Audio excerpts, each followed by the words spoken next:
Hello everyone, my name is Caleb Whitehead, but you may know me as C-Chizzle.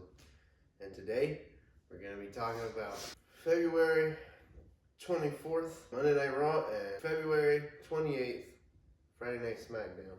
Monday Night Raw was in Ohio, and SmackDown was in Toronto, because Elimination Chamber is tomorrow. And that's also in Canada. But we have a very special guest. My name is Gabe. This is Chizzle's Championship Podcast. Maybe one day we'll be okay, but I know that Explain how familiar you are with wrestling. I'm not very familiar. Sort of watched it when I was little because my dad liked it when he was growing up, but I never really got into it. I'm more of like a combat sports fan over an entertainment sports fan. But anytime I've watched it, I've enjoyed it. I've watched 2 shows, right? Yeah. 2 shows with y'all? Yeah. I mean, I guess, yeah. You watched like half of Survivor Series one time, and then you watched like half of SummerSlam one time. I remember showing up a little late, but it was for Steven's birthday. Yeah. But I'm not very familiar, but anytime I've watched it, I've And enjoyed then it. Raw and SmackDown we watched, so. Right. But, PLE, pay-per-views, those are, you only seen about half of them. But I feel like wrestling has gotten more interesting than it was at that time when you came over to watch Survivor Series and SummerSlam. And it's only been like, what? Yeah, 2 years, yeah.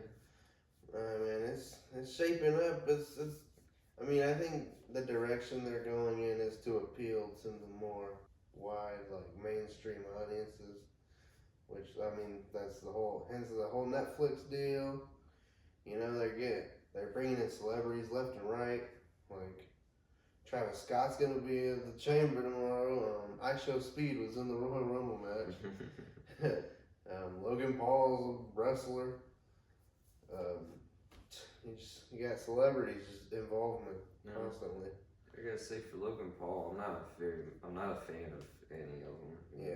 Most people aren't, but I gotta say he's not terrible as a wrestler. I saw him a little bit. I don't remember if he was at the first one that I watched with for Steven's birthday, but the second one that I watched a little bit of, that one, I saw that match with him, and he's not terrible. Yeah, I don't like him as a person. I've discussed that on the podcast. He's not a good person, but he's a decent wrestler. I like him to show up a little more. He usually comes around when it's closer to pay-per-views that he's going to be a part of. Like, he'll kind of like not really be on the show, and then when it's time for a pay-per-view that he's going to be on, that's when he'll start coming on and like the weekly episodes every week. But he's kind of like, I wouldn't say he's a part-timer because he shows up and he has matches on weekly television. He just doesn't. He's not there weekly. Is the thing. When there's guys who are, and I understand he's a celebrity. He's busy. He's got all his side shit. But he claimed that he plans on starting in 2025. He claims he's gonna be a full-time wrestler, and I just don't think I don't think that's gonna actually happen. If he keeps up with his other stuff, it won't. In KSI tried to do that with the boxing stuff, and then he just didn't really go through with it. It's like, he's just a rapper now. Well, let's talk a little bit about Monday Night Raw. The show started with Logan Paul, which, speaking of, CM Punk, came out, interrupted. They got into a little, exchange of words. And Logan Paul slapped him in the face and ran away. Like the bitch he is. I'm wondering, are we setting up CM Punk versus Logan Paul at WrestleMania? I don't know. And I don't know if I want that. But It's a possible direction. Whatever they're setting up, I'm gonna give it to CM.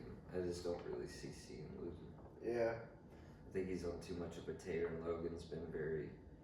Yeah, no. CM Punk's not losing at WrestleMania, I don't think. Especially if he's in a match with Logan Paul. But either or, it was a fun little tit tat they had, and it was nice seeing. Well, it wasn't nice seeing CM get pumped like that. But. Then we had a random triple threat. They've been kind of building it up for like between these three, but it was Ludwig Kaiser versus Pete Dunne versus Penta. The one I'm least familiar with would probably be, or I guess I'm familiar with Ludwig Kaiser. I've seen him a couple times, like on TV and whatnot. He always seemed cool. Yeah. A little, not for me, but still cool. Yeah, he's German. And which one was the luchador guy? Penta. Okay, he was cool. I enjoyed him. I liked his theatrics. I thought his outfit was cool. I enjoyed not seeing. I think you mentioned it while we were watching it. It's cool how he's not as much of a flashy colored luchador. Yeah. He's a darker toned one minus the white. Yeah, he's a good one. He's a good one. Athletic too, very Yeah. springy. Jumped all over the place. He's got a bright future, but his brother Ray Phoenix is in AEW, but Tony Khan is not using him. He's got him basically punished. He's like, he took all his merch off sales. He won't put them on TV, and so because Ray Phoenix was gonna go to WWE with Penta because they're brothers. You know, WWE wanted them, and so there was like, Tony Khan was like, actually, I'm not gonna give him to you, and so he's just keeping him. He's like, for, I think he put an extra like 3 months on the contract, so You think he'll Penta's just bad? got to be here for 3 months and just he's just gonna be by himself, I guess, which they're doing good. He had an undefeated streak until tonight, where he lost to Ludwig Kaiser. He won, which I was like, that's a little weird to me. Because why would I mean, I figured Penta would win, but he didn't. So the streak's over, I guess. There wasn't really there was no reason to have Ludwig win this one. Maybe if they ever decide to let go of his brother, he'll go back on a streak or something. Yeah. Tag team brother match. Yeah, they'll have a brother tag team streak, I'm Do sure. you think that anytime that the contract ends with his brother, they'll just keep adding on and on and on? No. Eventually, he's gonna. If he offered a contract, I mean, he'd have to offer a lot of money to keep Ray Phoenix there. Especially after the whole keeping him off TV, not giving him Why would you want to be with that company? Yeah, I think that no matter what contract they offered him, he wouldn't sign it. So, and unless the money is just incredibly good, but I don't think they'd give him. They don't. He's not doing it because he wants to keep Ray Phoenix. He's doing it because he wants to keep Ray Phoenix from WWE. It's weird. Yeah, they're all greedy. Yeah, they are. We got an interview with Rhea Ripley and Io Sky. Marilyn Manson. Io Sky kind of interrupted, and it was a crowd, and it was the interview was like in the booth in the crowd, and it was they're gonna have a match next week on Raw, which I don't really get because you could have done it either at WrestleMania or at the Chamber, but it's whatever. Io Sky, she's really good. You haven't seen her wrestle, but she's my favorite women's wrestler for sure. She's incredible. She wasn't at the she wasn't at the the original match that we saw all together at Steven's place? Probably not. Because wasn't that like an Elimination Chamber? No, that was there was one. I think that was Survivor Series. Actually, yes, she would have been. She would have been in the War Games cage match. But was it there? Like, was I in the Yeah, house? he was there. I remember. Okay. Well, Yeah. maybe I didn't pay attention. I definitely don't. You probably wouldn't remember. I mean, that was 2 years ago, and yeah, you wouldn't remember that. Next up was the New Day versus the LWO. I'm familiar with New Day. And- Videos.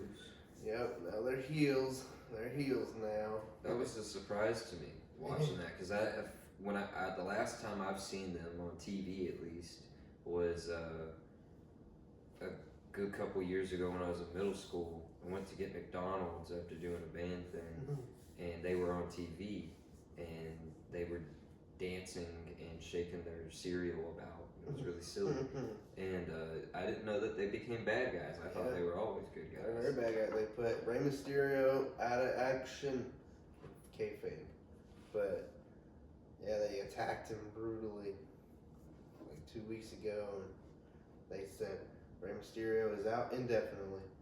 So who knows if he'll even be back for WrestleMania? I don't His know. son's happy about that. Sure. Yeah. Deadbeat. But yeah, we were talking about when we were watching this. We were talking about how LWO, how impressive they are. You know them, especially Joaquin Wilde. They just flipping around. Yeah. Was Joaquin? Was he the guy with the huge lats, like the really fit guy? Yeah. Yeah, he was impressive. There was one point where he just like literally it's like how you throw an action figure when you're a little kid from one spot to the other. He just flew. It's insane. Yeah, man. Joaquin, he's a good one. But Cruz, let's not sleep on Cruz del Toro. And yeah, he's put on some weight, but for a guy of his size, he moves like a man 12 times lighter. Well, you can tell that he's definitely strong. He's a dense dude. Just a little bit of flag. Yeah, it was a good match. It was a very good match. I enjoyed it actually. It was a good match. I wish that the LWO I enjoyed it more than the last match between Penta and them. Yeah. That was okay. I feel like the LWO, they're really not like featured on TV often, really, like not in matches. They're always just kind of background guys there to be like Rey Mysterio's like team. They're always just supporting them on. But they don't really wrestle that often, and it's like they really are just relegated to like the fall guys that take the pin for like if Rey Mysterio's in a rivalry, they'll be the guys that like get pinned and to make the other opponent look strong. I feel like these guys are too talented to be just Well, I'm sure that once Ray retires, background teammates. has Ray ever like retired and come out of retirement? No. No. Well, I'm sure when he retires. But he says he is gonna be retiring. Like it's coming up. I mean, he's old now. I mean, he was like what in his 20s when we were Yeah, young. man. He was 20 when he was young, so that's another 20 years. He's close to 40, like you said, or probably in his 40s. Anyways, once he retires, he'll probably let them get the spotlight more, and they'll probably be used more. How long have they been around? Well, they've been around doing like independent stuff for a while, but I think they got signed. They got signed to WWE around 2018, or at least Joaquin Wilde did. I don't know when Cruz del Toro got there at the same time as like Santos Escobar did, and his name was Raul Mendoza. And he was in the he was in the Cruiserweight Classic, so that was 2016. So Cruz been there since 2016, and Joaquin's been there since 2018. It was all over the Indies before they came to WWE, especially Cruz del Toro. He was a big name in Mexico. Joaquin Wilde spent a lot of time as his character was a DJ in TNA, and he teamed with like these guys who were supposed to be Jersey Shore knockoffs. He was their personal DJ. I love it whenever like wrestlers get like with John Cena being that pimp rapper almost for a long time, like, or any sort of music thing. To me, is so silly because like, why would a music artist be that like physically capable? Like, like, why would a music artist need to be like jumping through ropes 50 feet in the air? Then we had a match between Gunther and Akira Tozawa. It was like the perfect squash match. It was because you knew Gunther was winning. Gunther got pretty much all the offense, and Akira did a good job making everything Gunther did look like it hurt. Yeah, But honestly, he sold it pretty well. Honestly, it may not even be selling because that man Gunther, he was legit chopping the hell out of Akira Tozawa's chest. It's either a backroom agreement or somebody just made an enemy at the office. Well, that's the thing. Gunther. That's how Gunther wrestles. Well, I'm not familiar with Gunther. I think Gunther. He's a hard hitting. He's everything he does looks like it will tear you apart. he's good. He's been called one of the greatest wrestlers of all time. Even before he came to WWE, he was in that contendership of like greatest in the world currently. And I think WWE did water him down because before he came to WWE, he was probably even more brutal. But they still let him. They made him champion, so they let him do his thing. Before he won the world championship, he held the Intercontinental Championship and broke the record for the longest champion, which was like in general or just for the Intercontinental? The Intercontinental. He broke the record for longest Intercontinental Championship reign with like a year and a half, I think. But like the matches he had with that belt were so good. So good. But then Gunther obviously beats Akira Tozawa, puts him to sleep. Otis comes to save his buddy. He puts him to sleep. And then main event, Jey Uso, Yeet Master Jay, comes in. I don't care. I'm not a Jey Uso fan. He's the Yeet guy? Yeah. Yeet! Oh, man. And then we had the first women's match of the night for the Women's Intercontinental Championship. No hate to the women's division. Yeah. Let's give some love and props, you sexists. Yeah, sexist. I know you're watching. Lyra Valkyra versus Dakota Kai. Pretty good match. Cobra Kai. Dakota Kai. that's her new nickname on the pod for sure. This is a good match, but this was the first important match for the Women's Intercontinental Championship. I feel I've said it on here before. I'm gonna say it again. There's no need for the women's mid-card belts, because the women are not treated with care. The women's division is not treated like it's important. So I think we should spend more time putting the women on TV rather than giving them another belt that you're not going to do much with. Because constantly they're putting the mid-card champions in matches that don't even matter to their belt. Like, so at that point, it's not even there's not even a mid-card women's division compared to a mid-card or a main event women's division, because they go hand in hand. Because they don't have it'll be like a 3-hour show, and the women will get like 25 minutes. Like, when you have a division that you don't care about,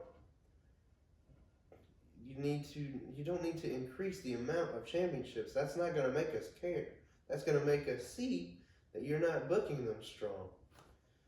I think the problem is that the average fan, and the only reason I'm saying this as somebody that doesn't watch it that much, it's the people I've been around when I've watched it. The average fan, except for this guy, seems to not just. I think that to them it does matter when you give them that belt, because to the average fan they don't really care. They're just not going to care about the women's wrestling, which is a shame.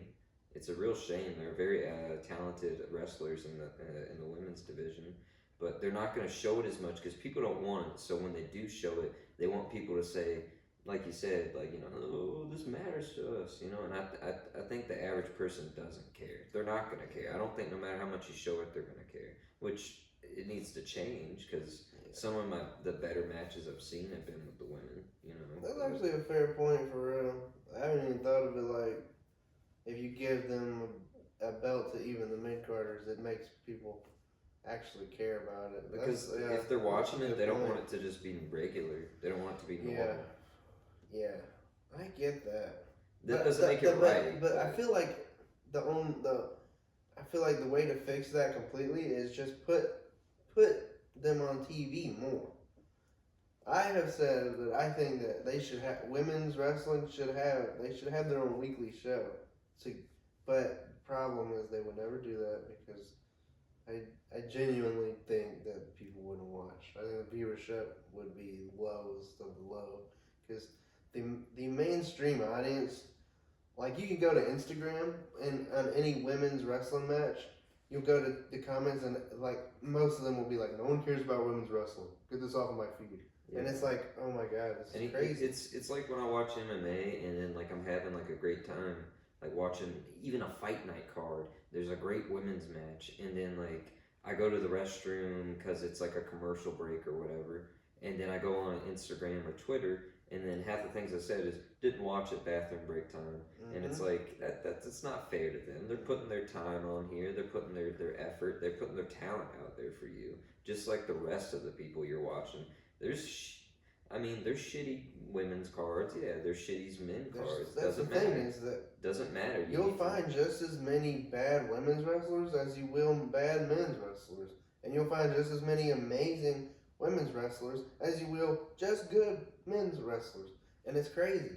They just don't want to admit that. It's a misogynist industry. That's the thing, and that's gonna go misogyny and fighting go hand in hand in some ways. So I mean, it's expected, but it's not. It's frowned upon to me. That's why I like people, and it sucks because then you have people like Rhea, and not to get too far into this, it may just be my own thing, but like the Rhea Ripley or whatever, she's very well liked. Yeah. People are probably going to throw that in your face or whatever. You know the reason why? Because she's hot as hell. She's got a big misogynists butt. Are like, she's eye candy. Well, that's not what they're doing it for. Mm-hmm. They are there for you, for a spectacle for you to watch, but they're not out there. They're not doing anything provocative for your mind to, like. I'm thinking if you're thinking this way about a woman, think about this way about a man too. You know, talk about LA Knight's butt. You know. I don't talk about their butts, but I will say that sometimes when I'm looking at the men while they're wrestling, I'm like, God, that those abs, those lats. You just get jealous. You want them. You gotta really gotta get them. I want them bad. That's funny. Lyra Valkyria. I don't know how to say the name, unfortunately. Lyra Valkyria. She ended up retaining her championship. She's the bird lady. She comes out with her wings, and she won. Good stuff. Good match. Good women's match. Good match. Mm-hmm. After all that, that's all you gotta say. It was a good match. It's a good match. I was in the restroom the whole time. Next match was Dirty Dominic Mysterio. We talked about him a little bit earlier. Yeah, kind of. And he's with the Judgment Day, and he faced in a non-title match. He faced the Intercontinental Champion Braun Breaker, good old Atlanta boy, Georgia boy. Represent. I don't really remember. This match wasn't memorable. I just remember the end. He speared Dominic. And then Finn, he beat up the Judgment Day, and then he went to grab his belt, and Finn Balor slid in the ring, and they had a cool little stare down. So they're teasing something between Braun Breaker and Finn Balor. Which if they have a match, we know Finn Balor loses because WWE doesn't care about Finn Balor. I don't know. I'm not gonna lie, I think I went to the restroom dude, so I don't remember as much either. Yeah, they're setting up something with Braun Breaker for WrestleMania. I think it's gonna be a multi-man match with like guys like Penta, AJ Styles, Finn Balor. Who knows who else? But yeah, I think we're gonna get a big multi-man match. That's what the reports are saying. The dirt sheets, and it does look like that's what is the direction they're going. So I don't know who else would be involved. I don't know if it's I don't know what kind of match. What's the stipulation? I don't know who else would be in it. I don't know, but you know, I mean, I love multi-man matches, and especially at WrestleMania. WrestleMania when they get a multi-man match, it's always something. It's always fun. It's always fun. There's always tricks and athletics on display. I think you should. I know you're not gonna be here, but you should watch WrestleMania. Just watch it because I'll try to line it up because it'll be good. The main problem is I like to watch the UFC or all the other stuff. So if it lines up with a legit numbered card, I might not watch Y'all it. have Peacock? I don't think so. I don't know. I'd have to go check. I don't think so. So Braun Breaker won by disqualification. Finn Balor and Carlito pulled him out of the ring and started hitting him, which is against the rules. That's disqualification. If you cause an outside interference, that's a disqualification. So Braun Breaker won. And there should be no winners. It kept Dominic looking like, I don't know. I don't think there's a point in trying to protect Dominic Mysterio from like a clean loss. I don't know why. I think it goes with his character. Anytime I've seen him, I mean, like he's charismatic, but he seems kind of like Logan, where he's a little sneaky. So maybe that's their way of setting him up. So once he finally loses, you're like, oh yeah. Yeah, it's just a heel tactic. I was thinking like, are they protecting him, trying to like not give him a loss? But I think it is more of just that's him just being a heel. So it's like, I mean, they could also be doing that. I mean, make Rey Mysterio's son look pretty good, you know, on paper at least. But he never has before. That's the thing. Is like he's always the guy that takes the pin. You know, he's like the coward that like gets destroyed and then loses. That's like the whole thing. I don't know. They may just not know what they're doing with him then. Cody Rhodes came out to address The Rock because The Rock wants Cody to sell his soul. Seth Rollins, he came out. I don't even know. Not even gonna front. Wasn't paying attention. We just, you know, We had fun. we were just having fun, you know. Then there was the main event of Monday Night Raw, the Women's Tag Team Championship, the Judgment Day versus Naomi and Bianca Belair, which was Liv Morgan and Raquel, or the Judgment Day. And Naomi and Bianca were the current champions, and they lost their championships. I kind of didn't expect it. I didn't expect new champions, so that's pretty cool. You gotta be ready for anything. Yeah. Title change, a title change right before the chamber that's pretty cool. So they'll be walking into Elimination Chamber as tag team champions, and Bianca and Naomi will not be because they just lost. But they're probably gonna come in with some attitude with it though. Either it's gonna be aggressive or it's gonna be confidence. Either way, they're not. I don't think they're gonna be. I think it's gonna add a lot of hype to it, and I think it's gonna be good for it. I think they're gonna come in well. So see, these two are feuding because somebody attacked. So Naomi and Bianca had a partner named Jade Cargill, and Jade Cargill got attacked like brutally, and she's been out of action for like a couple months. And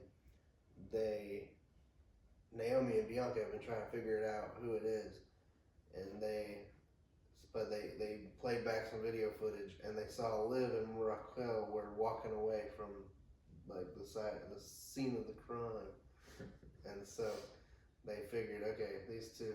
And so as of right now, everybody is like, if you're a wrestling fan, you know this isn't the actual conclusion, but Liv and Raquel are the main suspects. We know it's not actually them, but Twitter's been speculating on who it is. They don't know if it's Bianca turning on Jade or Naomi turning on Jade, and Just Randy Orton. Randy Orton Legend killer. threw our Jade Cargill onto a bunch of cars, into a windshield. If anybody could do it, it's gonna be Randy. But so that's the storyline here, and my theory, I've been saying Naomi was gonna be the attacker for a while because they've been kind of hinting little sus moments here and there. But the thing is, her character hasn't really shifted to like she isn't playing someone who's like she doesn't seem like she's not like her character doesn't seem like she's hiding anything. That's the thing, and so I don't know if it's Naomi who attacked Jade, but I feel like storyline wise it all lines up to Naomi. So I don't know. A lot of people are thinking it's either Bianca or Naomi, and one of them will turn heel and be Jade's mystery attacker. But like I've been saying, I think it's Naomi, but I don't know when we're gonna ever get I don't know when we're gonna find out. Usually in these kind of things, there's like things leading up to where like things this character says or does would hint at maybe they're hiding, like maybe they did something bad, or maybe. But Naomi she's just been like, yeah, girl, Those are the ones you gotta look out for. They have their stuff well. Yeah. I mean, I wish there was a little bit more of a Naomi backstabber angle, hinted if they do decide to go with Naomi as the attacker, but they have built up some like Bianca and Naomi keep accidentally hitting each other and stuff, and they'll like bump into each other, or Bianca will take her hair and whip someone, but they'll move out of the way and she'll hit Naomi.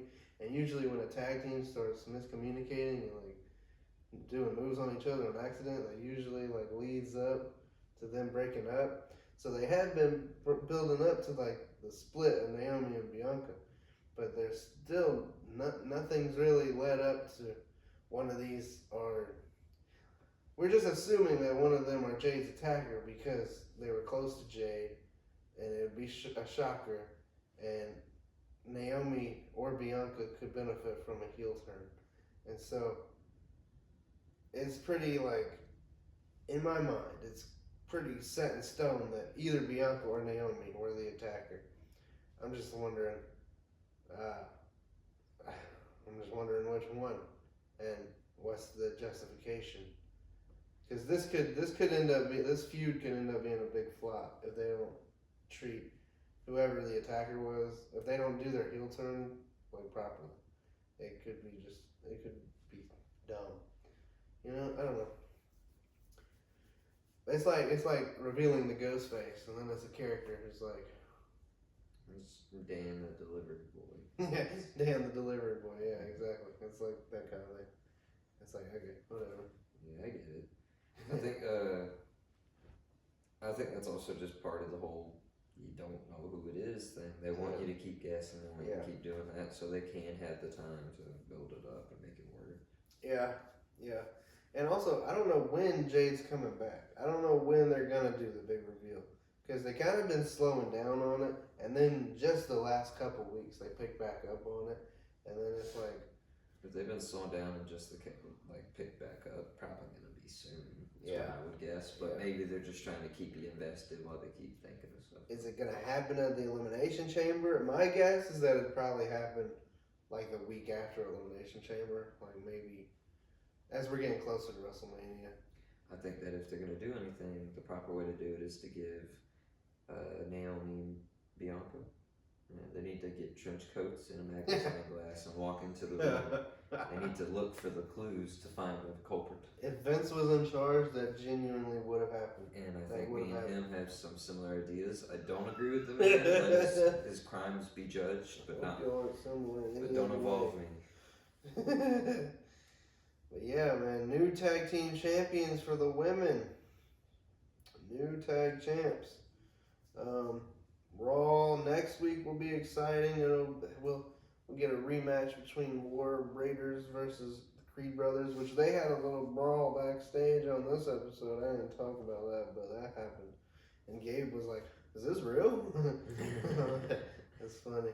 But they're gonna have a match next week along with that women's championship match.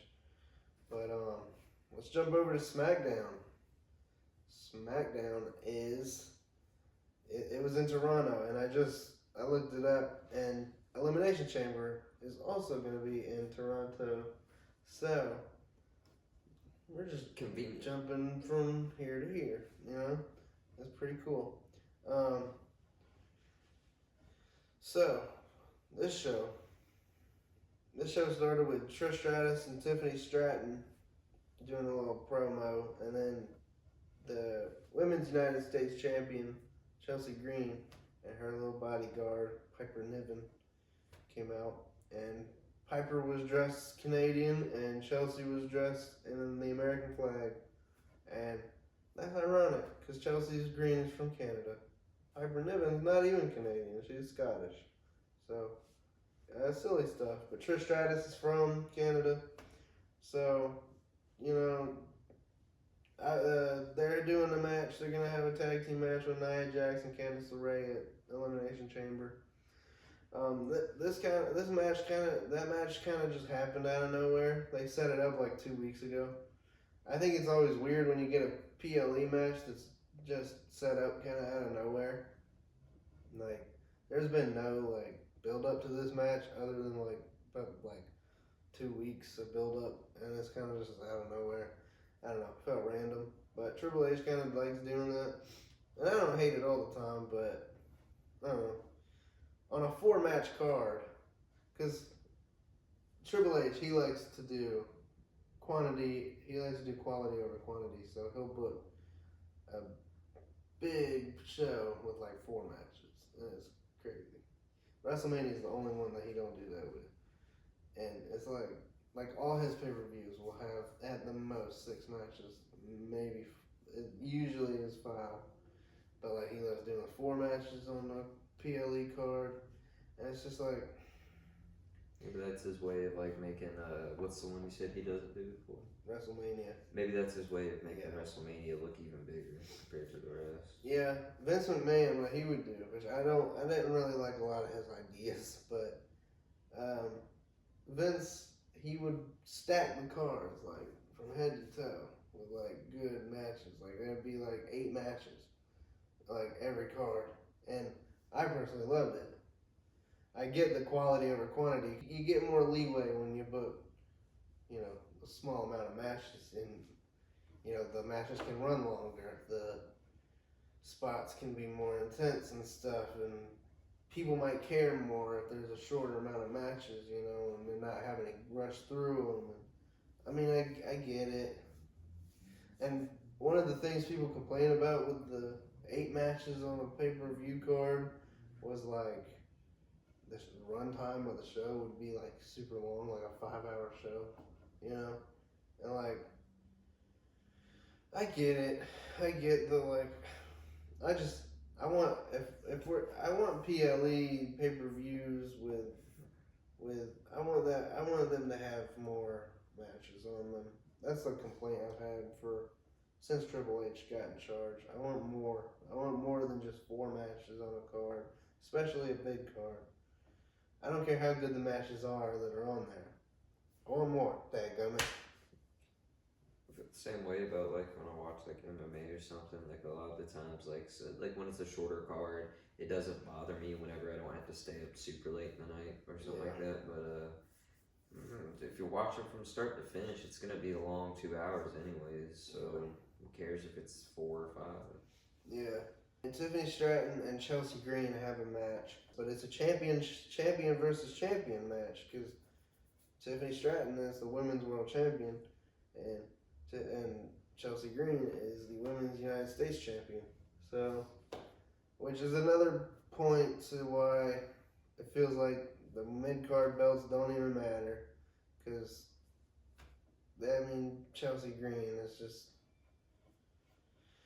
in a match with Tiffany Stratton. That alone is like, why are you booking? Why is the mid card championship just absolutely doesn't matter? It's put on the back burner here. It doesn't. It's I don't know. I don't know. They waste their women's division. Talk about that. They waste it, and then they make the belt itself lose its importance. So whenever, even though like there's only one belt that is important, but when you constantly put it on and you don't, or when you're putting it on whenever like a woman's match goes on, they don't do it often or whatever. They don't give them a lot of screen time.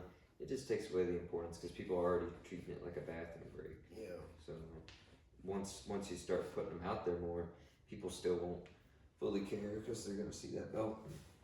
Yeah. Tiffany Stratton won, but she won by disqualification. So I guess you're keeping your champion clean and protected by not taking a pin or whatever. I don't know.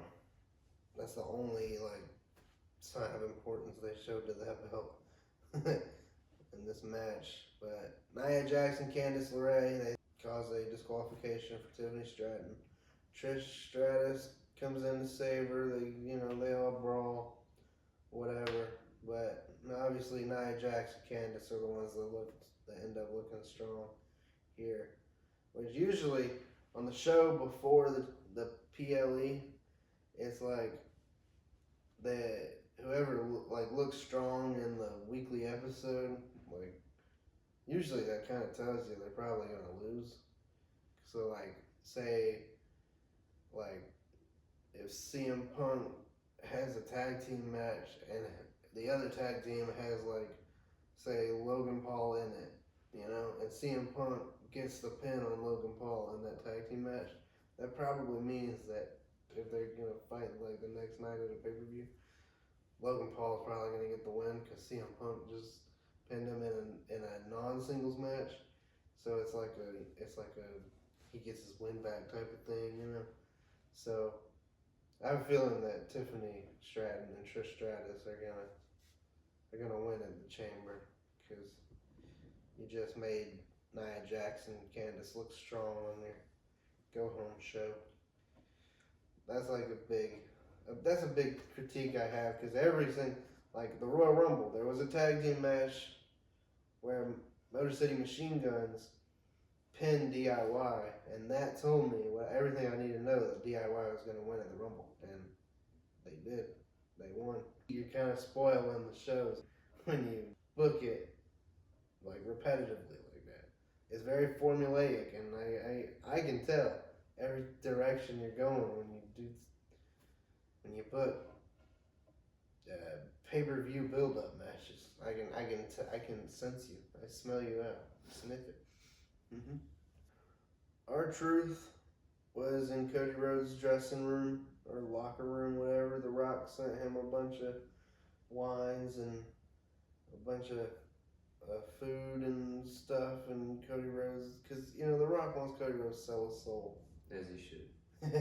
And R-Truth was eating the food. He's like, hey man, don't be selfish. Eat all the food. R-Truth is on board with Cody selling his soul.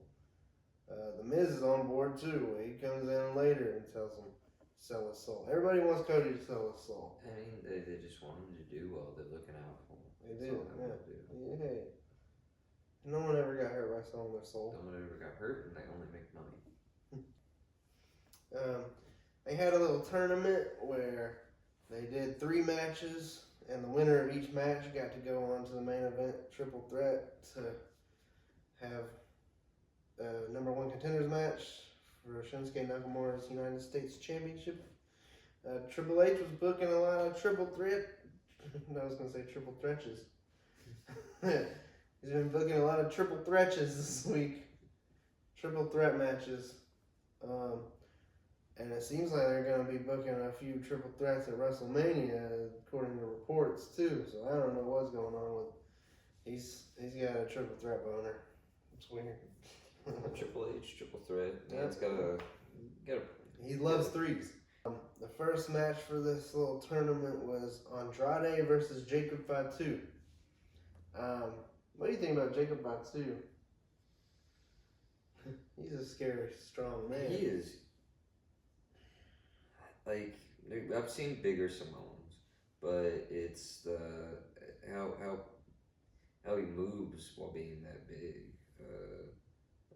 He's aggressive off bat, and aggressive Samoan. Yeah. Aggressive Samoan's just scary in general. Yeah. So that guy's intimidating, and I like his outfit too. It leads with it. Gives me like a. It almost gave me like, I mean, maybe I'm just remembering wrong, but it gave me like a big show type vibe a little bit. Yeah. Kind of Yeah. big, burly, aggressive coming at you. Yeah. He's a monster for sure. He's a beast. He's a scary guy. He's scary. Yeah, you were talking about that. Yeah. It's funny. He turned his back to the camera and you go, beast.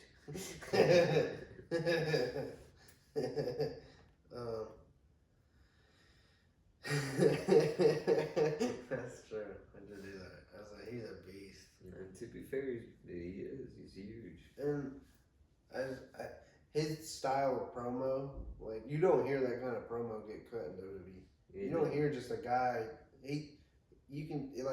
That is a guy from the streets. Like you can feel it, you can hear it. You don't see that style in pro wrestling, not often, not the WWE. So it's just really cool to see. Like it feels real.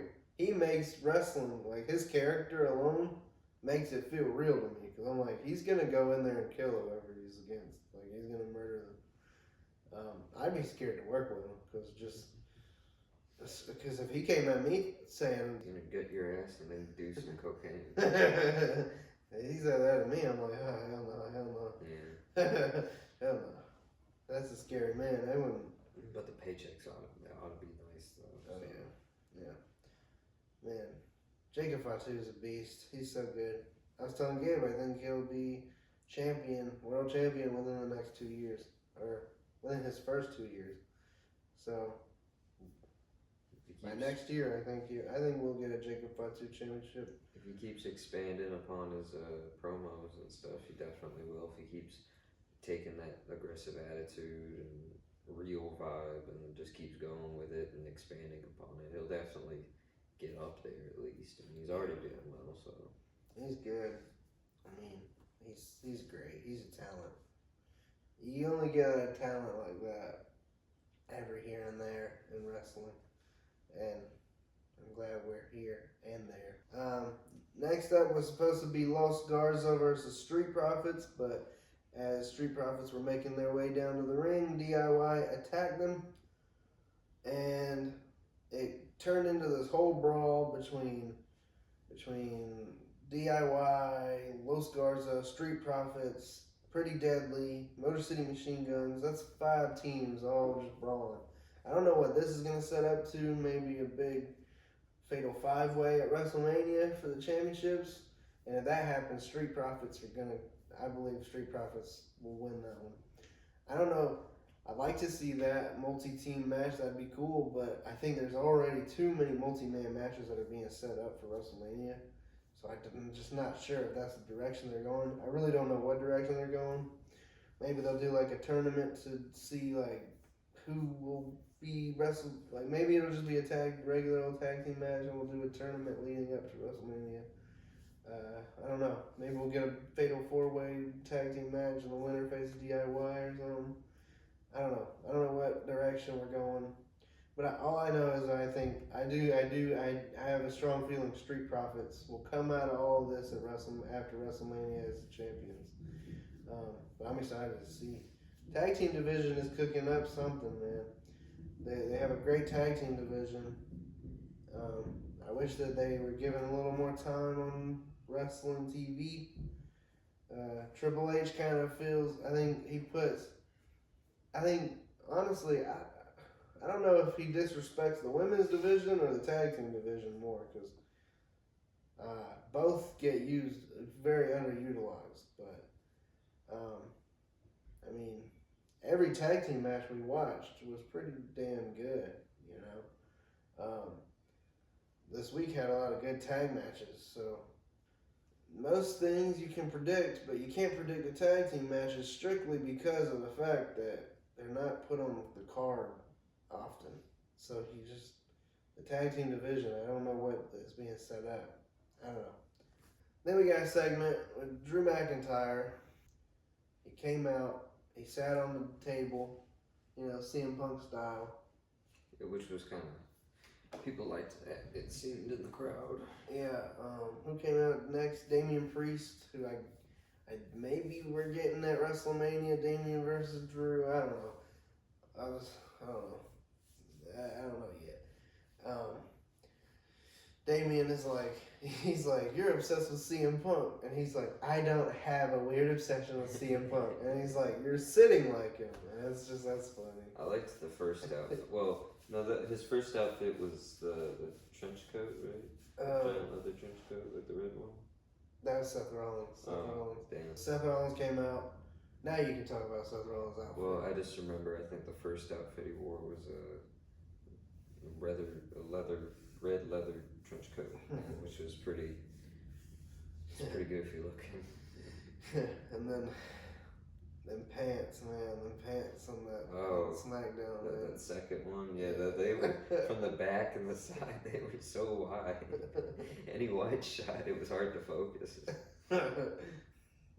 Yeah, and there's at one point he was trying to make a serious face, but they had it zoomed out where he just. It was, I think somebody entered the stage, and then all of a sudden you just see him turn, stop, and then wide shots, and he's trying to turn around. Them pants were something else, man. It looks so silly. Well, he's got a good stylist though, because it's working for him. Yeah, for sure. Then CM Punk came out. He did a little, they did a whole talking. They did a lot of promo cutting. It was fun stuff. Then John Cena's music hit, and I started clapping because I'm like, "Yay, John Cena!" and then there's Logan Paul, bruh. That was a big disappointment. The same feeling. It's very disappointing. But as I guess a great way to generate heel heat. I'm not gonna lie, Logan Paul is a great heel, but that's only because he's a bad person in general. His mic work is kind of cringy. It's a little cringy. His insults feel like he was trying to roast each wrestler, and it's just cringy. I don't know. It doesn't come off it doesn't come off threatening or anything. It's just like a. Well, it doesn't come off threatening when you run away every single time. Yeah. I get that that's what a heel does, but after a while it's kind of all right. You gotta back it up a little bit. And Logan Paul is great at getting a reaction because he leans in on the fact into the fact that people hate him. He understands people hate him, and he leans into it. But it's just he is a good heel, but it's not. I really think if he was not a celebrity and he just came into wrestling just a regular person, I don't think he'd make it. But not on promos alone.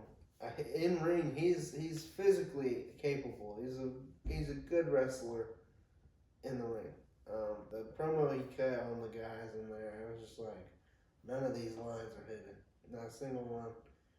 And even CM Punk, I could tell CM Punk was going off script and ad-libbing his own stuff because he kept interrupting Logan Paul with little comments, and I could tell it was kind of throwing off Logan Paul. I don't think he was.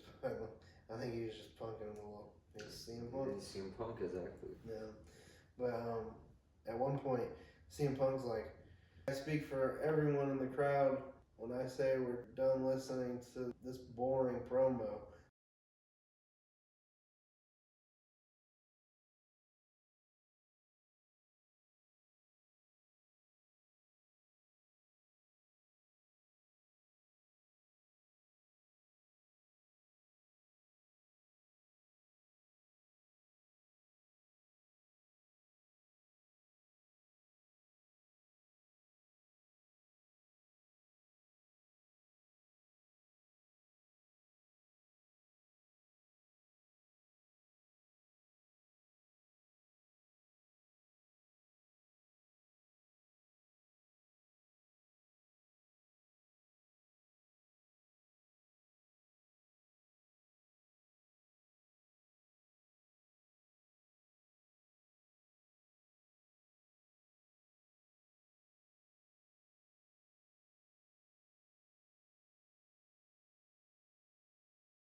He's like a Very, modern day action Avenger. figure-y.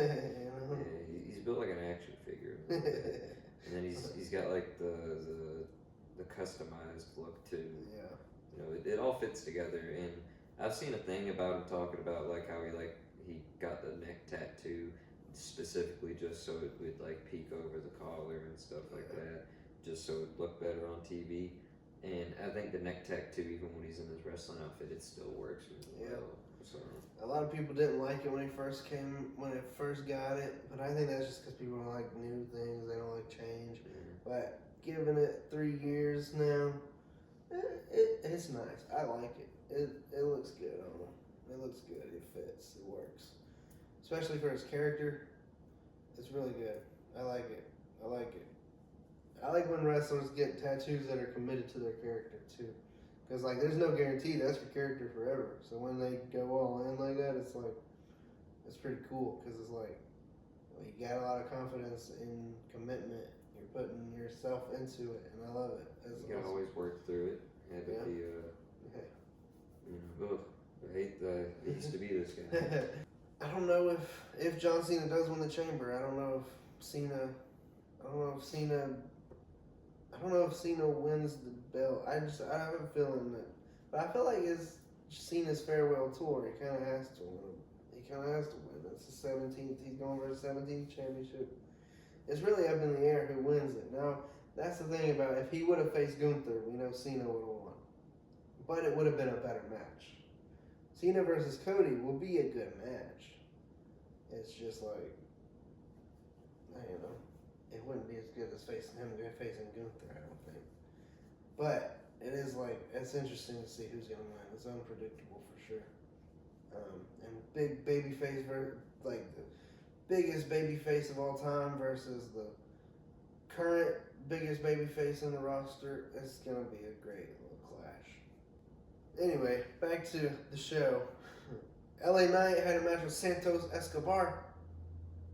LA Knight won. Nothing is really not remarkable about the match. It's Santos. He's there to lose. We saw it coming. LA Knight. Yeah. That's his thing. Yo.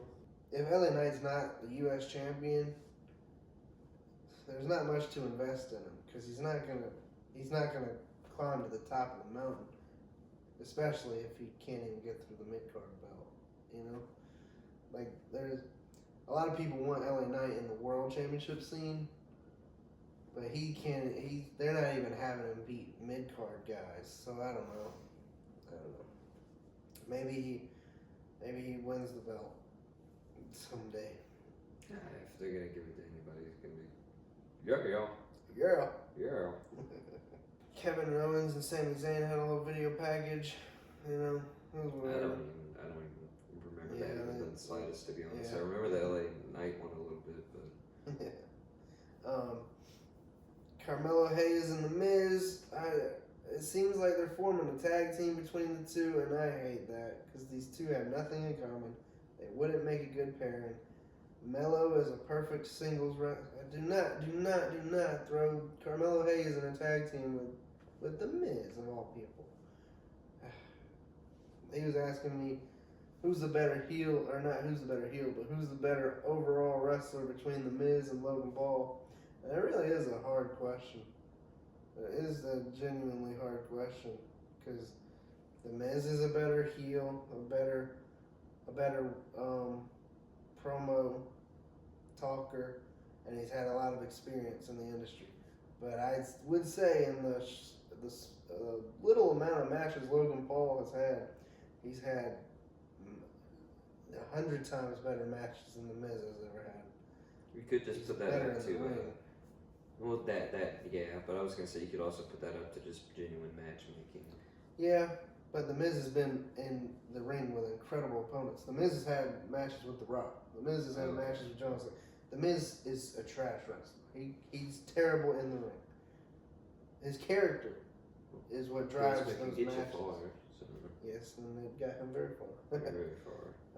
He's like a 2-time world champion based off of character alone, which is crazy to think. The Miz, a guy who can't really wrestle, he's very limited in the ring. Well, that gives everybody hope. Follow your dreams. Yeah.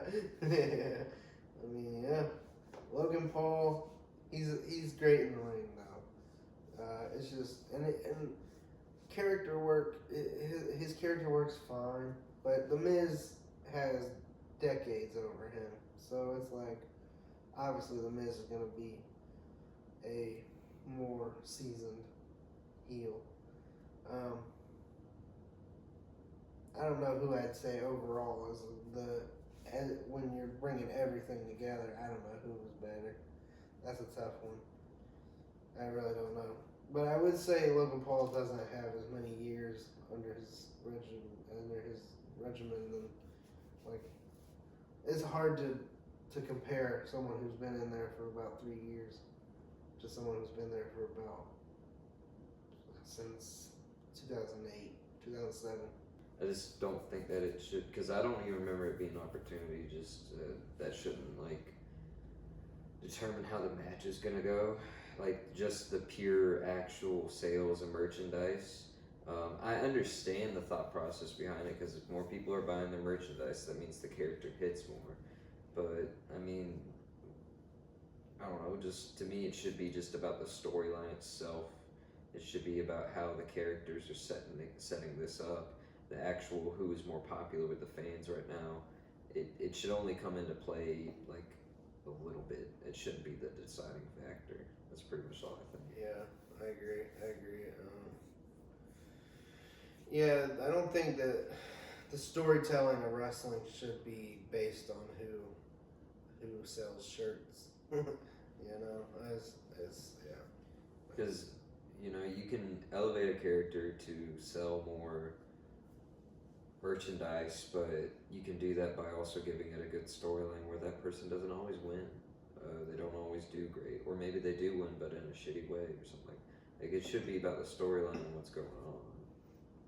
Yeah, I just don't get Jey Uso winning going to face Gunther. Man, they fought 5 times. He's lost. No, they fought 4 times. He's lost all of them. This will be his 5th. Oh yeah, I forgot about that point too. When you've rematched that many times, it does become silly.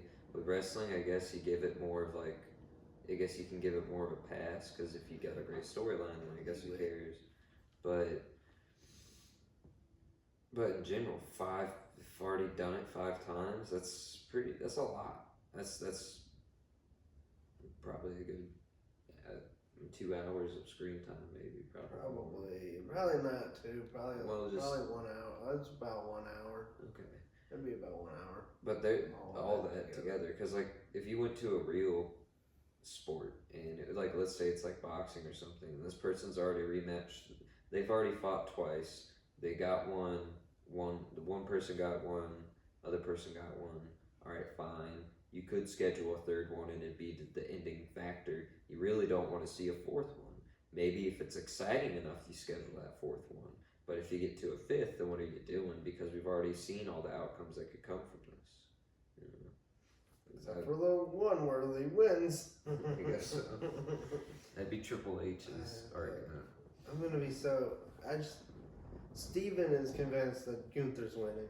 I have a strong feeling they're gonna give it to Jey. Convinced on nothing because they know nothing. That's just, I don't know. Carmelo Hayes had a qualifying match against Braun Strowman in the little tournament. It was very, very short. Very short because immediately Tama Tonga came out with a steel chair to distract Braun Strowman. And Carmelo Hayes did the classic Eddie Guerrero, make it look like he hit you with a chair type of thing. And got the DQ win. It was very short. It was silly. He liked it. I thought it was goofy.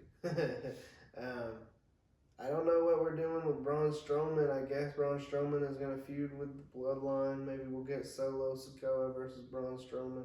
Don't really care. I'm not a big Braun Strowman fan. He's just big. That's all. That's his character is that he's big. Whatever.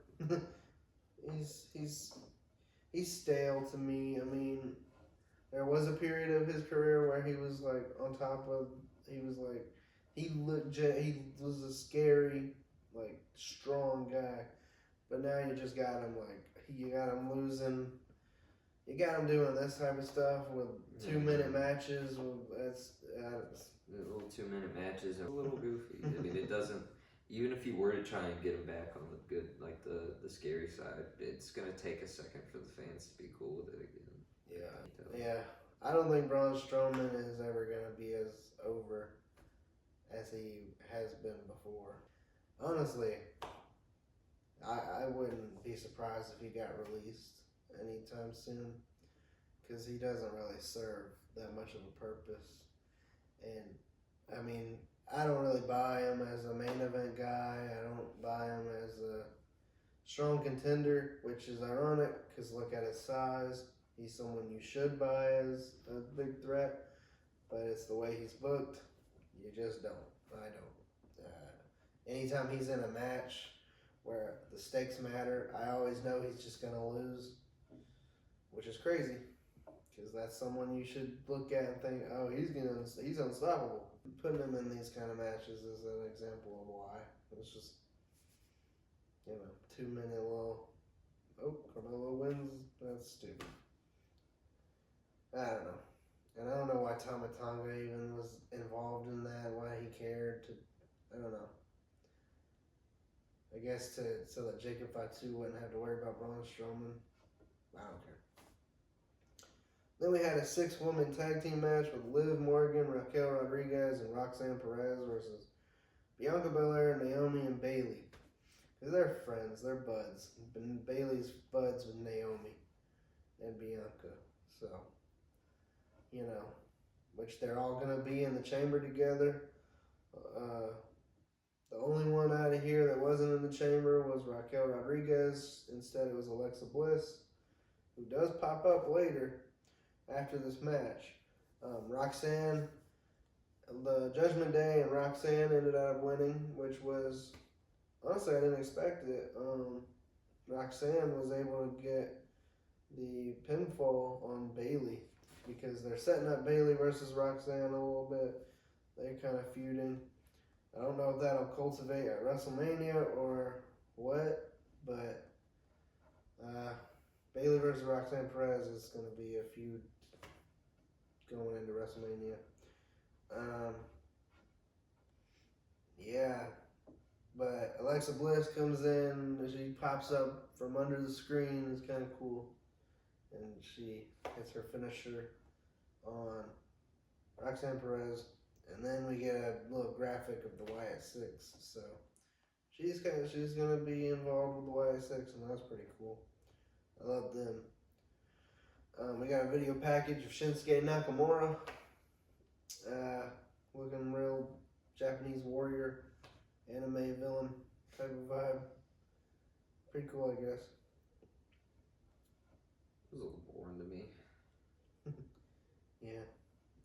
Then it's time for the main event. Another triple threat, like we've said. LA Knight versus Jacob Fatu versus Carmelo Hayes.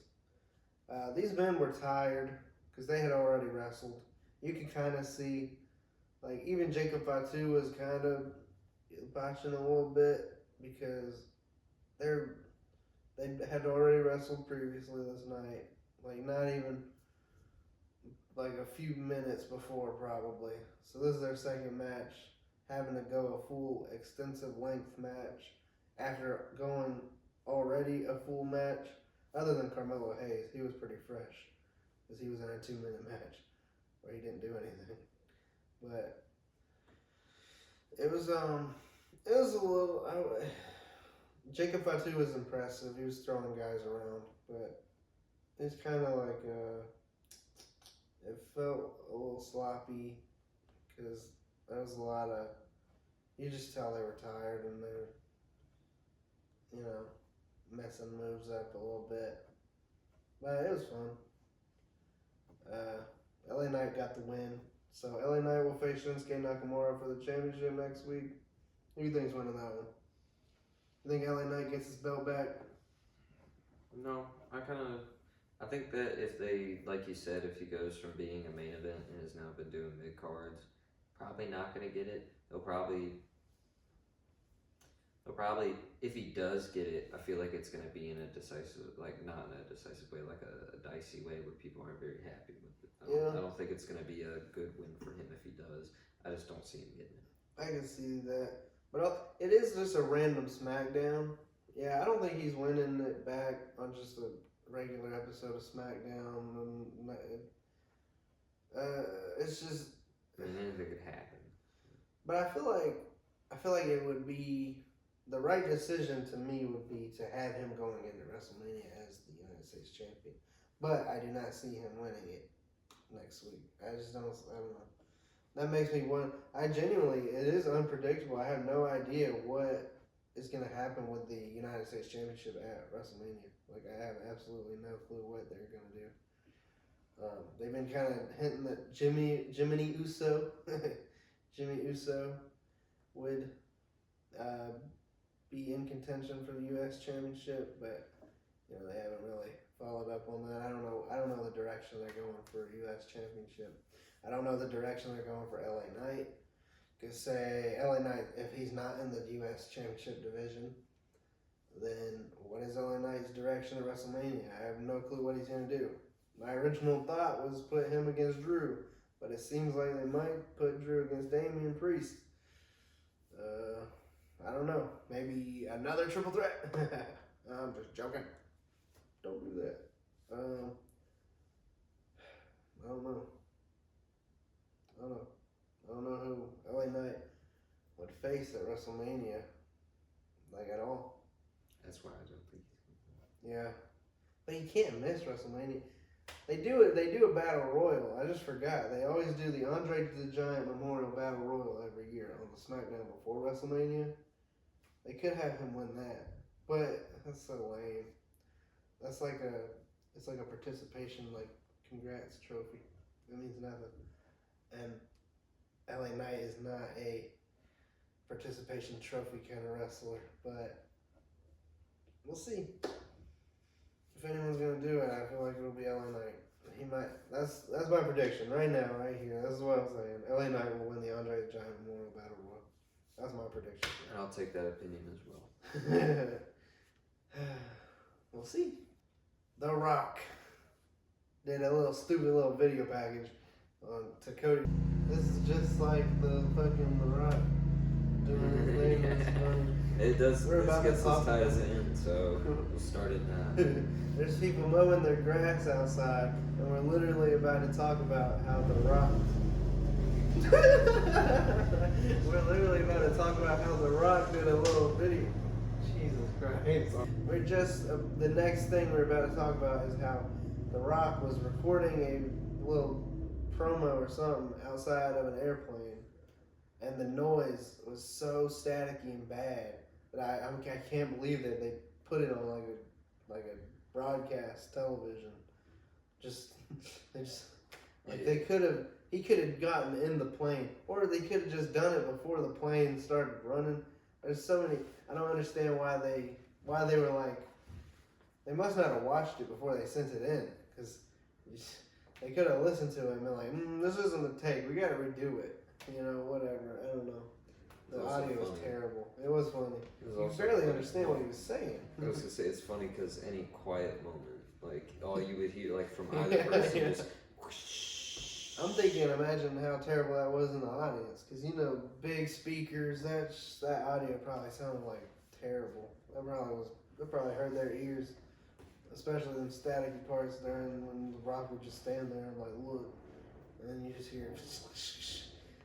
That shit would be ear piercing in the crowd, bro. That was my favorite part. That was it with the Raw and SmackDown. Some fun matchups. Yep. I'm excited for the Chamber. The Elimination Chamber is coming up. And my predictions is I think Bianca wins the women's. I think John Cena wins the men's. I think Tiffany Stratton and Trish Stratus win their match, and I think Kevin Owens is going to win his unsanctioned match. We didn't even talk about that, really, but I'm excited for the unsanctioned match. I think it's weird that it's not happening at WrestleMania, but I think it's because they're going to set up Kevin versus Randy, and No Karrion Kross on Raw this week. I was disappointed in that. Yeah. Kevin versus Sammy, that'll be cool. I'm not too excited for the card going in the chamber, mostly because it's just 4 matches and I wanted more. But I think it's going to be a good show. I don't know. We'll see. This is Gabe. This is Caleb. And like and subscribe and do what you need to do. Comment, share, check me out on all platforms. I'm everywhere. Except for Twitter. I don't do Twitter.